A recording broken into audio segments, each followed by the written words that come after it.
Let me ask you something. When did you last look at your bank balance? Not the number that autofills on your phone lock screen, the actual balance, the full picture. Savings, checking, what came in this month, and what went out. If your honest answer is that you don't want to think about it, you are not alone, and you are not acting irrationally. Your brain is doing something very specific and highly documented in behavioral economics. This chart shows rising levels of money stress across American adults, peaking in 2022. According to APA survey data, 87% cite rising prices as a major source of stress, driving money anxiety to its highest point since 2015. When financial anxiety reaches that baseline, the human nervous system defaults to a biological response known as the ostrich effect. We avoid monitoring negative developments, behaving like an ostrich baring its head to ignore an approaching threat. Ignoring the numbers provides your nervous system with immediate emotional relief. You don't know the specific figure, so it cannot hurt you. But avoiding that momentary discomfort quietly guarantees long-term financial chaos. This avoidance shows up in highly routine ways. It looks like letting autopay handle the minimum on a credit card without ever checking the total balance, or leaving physical bills piled up in a drawer you stop opening. Refusing to register a specific number rewards your biology. Without hard data, your nervous system avoids triggering a full-scale alarm, but the math continues to run in the background. Every delayed statement becomes a fee that compounds, and every unchecked month means you pay for subscription services you stopped using a year ago. You end up making spending decisions based on a vague, optimistic feeling rather than calibrated reality. Ignorance is not bliss. It is a low-grade hum of constant anxiety that eventually gets incredibly expensive. In a 2025 study published in PMC, researchers tracked working adults to see exactly how financial anxiety alters behavior, splitting participants into high anxiety and low anxiety groups. This chart shows the behavioral disparity.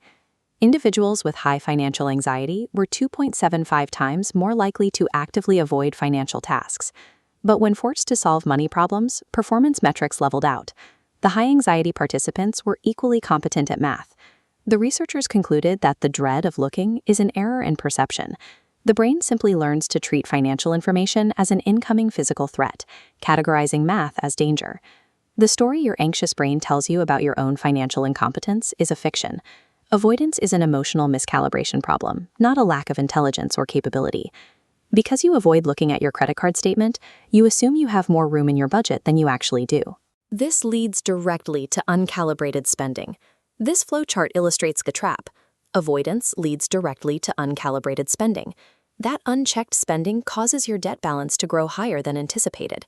Because the balance is higher, looking feels more threatening. Anxiety and avoidance feed each other in a closed loop. This loop quietly destroys wealth across your entire portfolio. Millions of Americans leave their 401k contributions at a default 3%, simply because logging into the platform to do the math feels too overwhelming. And when macroeconomic stress dominates the headlines, ostrich behavior peaks. People are most tempted to look away precisely when their attention is most urgently needed. It is a cruel, self-reinforcing mechanism. It turns a mathematically manageable situation into a few $1,000s of deeply uncomfortable debt. Escaping this loop does not require you to develop massive willpower, sudden courage, or the cash to pay off your debt tomorrow.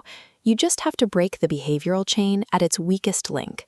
And the weakest link is the simple frequency of how often you expose yourself to your own numbers.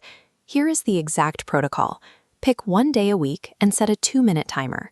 During those 2 minutes, look at exactly 2 things: your checking account balance and your most recent credit card statement. That is it. Your anxiety tells you that checking will be awful and take forever. 2 minutes is too short for your brain to build a catastrophic story around the task, but it is long enough to see the actual figures and prove that you survived.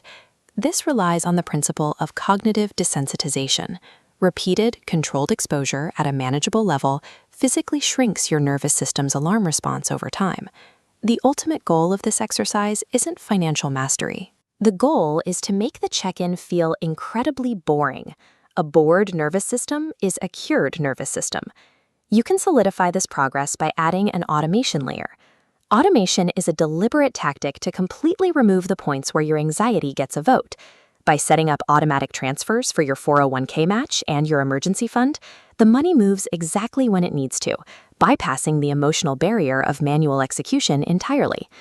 It is also important to distinguish between financial anxiety and financial shame. Anxiety says looking will feel bad. Shame says looking will confirm that you are a failure. The numbers in your accounts are merely historical data points showing the output of your past decisions. They are not character references, and they are not fixed statements about your future. Your brain is highly trainable. Taking back total control over your financial health starts with a 2-minute willingness to just look.